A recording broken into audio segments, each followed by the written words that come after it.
Hi everyone, it's Kate from Sew Into Overlocking here. As part of the Great Australian Craft Show, I thought we could have a look at the Bernina L450 overlockers. So these are the overlockers that I use in the classroom, normally at a show, at a hands-on show. And I've been really impressed with how super easy they are to use. They're really quiet. And if you are at all concerned about threading an overlocker, believe me, these are really simple to follow the steps, and tensions aren't an issue with them either. So let me take you through some of my favourite things about this machine. Here we are in front of the Bernina L450 overlocker. It's a 4-thread, 3-thread or 2-thread machine. And I have to say my most challenging thing sitting in front of it for the first time was actually removing the thread catcher from the front, because it's really secure on the front of the machine. And I had to have a lesson from the gorgeous Nathan from Bernina to show me how to remove it. And it's really easy when you know how. So all you have to do is lift slightly and tilt forward, and it actually just removes like that. So yeah, it's amazing when someone shows you how to do it. It's really easy to do. So then we're going to open the front door, sliding it slightly to the right and tilting forward. Now I'm just going to zoom in so we can see the threading a little bit closer. Okay, so here we are zoomed in nice and close, all ready to thread our machine. So we're going to start with the loopers. Now the first step when you're threading is to raise the presser foot. So there's a lever at the back here. I'm just going to raise it up. The presser foot lifts, but that also means that the tension discs open. So it makes it much easier to ensure that the thread falls into the tension disc. The next thing we need to do is make sure the loopers are in the correct position. So there's a little window here with a black arrow and a line. I'm going to turn the hand wheel just until the red line lines up with the black line. And that just means that our loopers are in the correct spot to make it easier to thread. So we're going to start with the upper looper, which is the blue one. And there's a little clip at the back of the machine. We take it down through the tension disc and then through that little blue dot here. If you're not too sure, there's a map which makes it really easy to make sure that you're catching all the guides as you go through. Clip the thread into the two bottom clips down there, and then through this little loop here. Now, one of the things I love about the Bernina is all your accessories are positioned here in the door. So your tweezers would normally live there, but I tend to like to leave them lying around. So we're going to pop the thread through the eye of the looper, like so, and then under the presser foot, like that.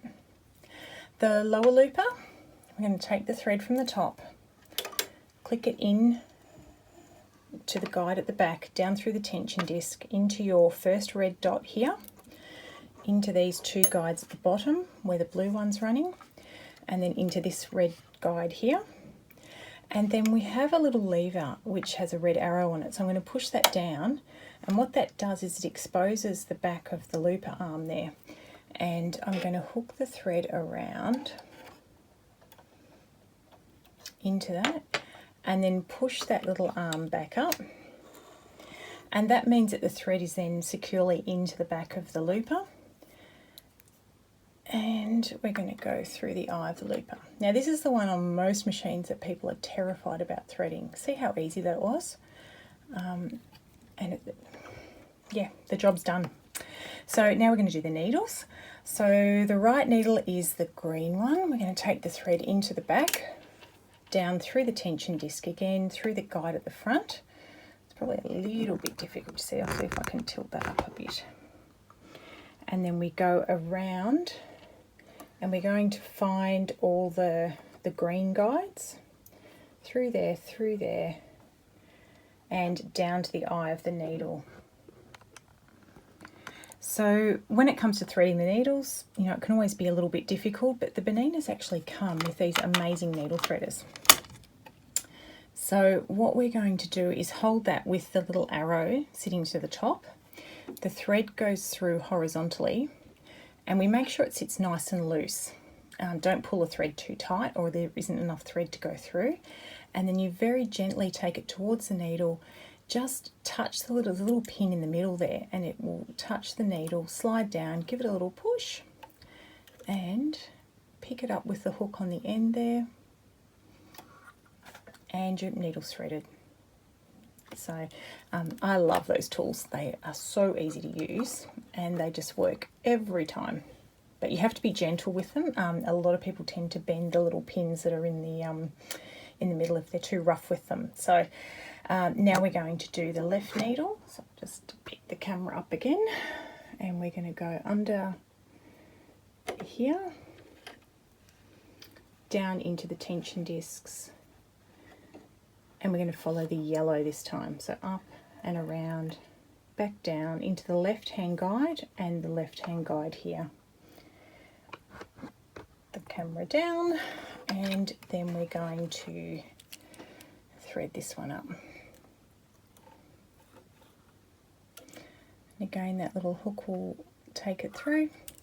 Thread goes underneath, and that's how easy it is to thread from scratch.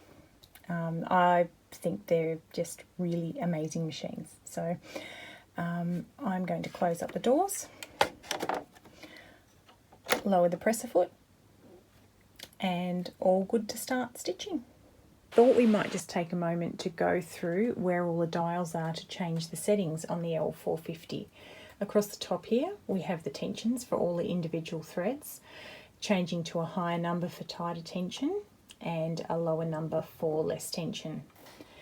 On the side here we've got the stitch length dial and differential feed, and down the bottom is the hand wheel on that right hand side.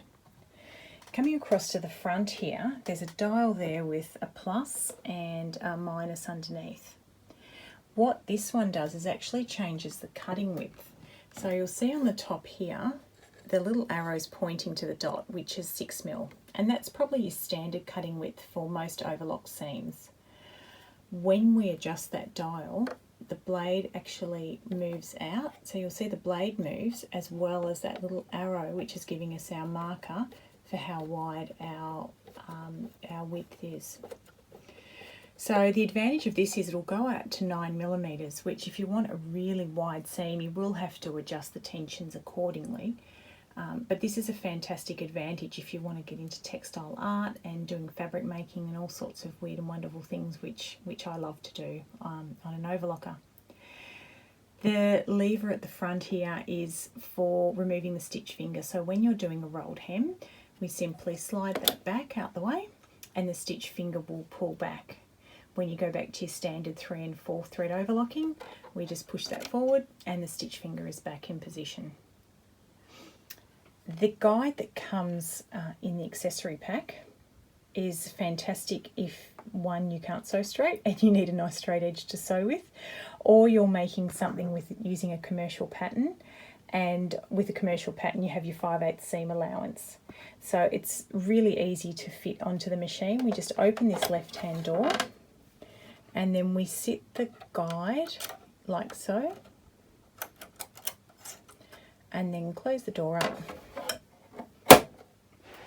And you'll see there that you can then position that to give you a really accurate seam guide as you're sewing.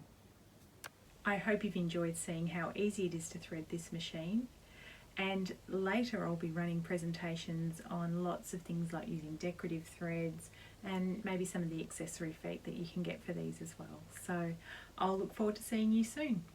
Bye for now.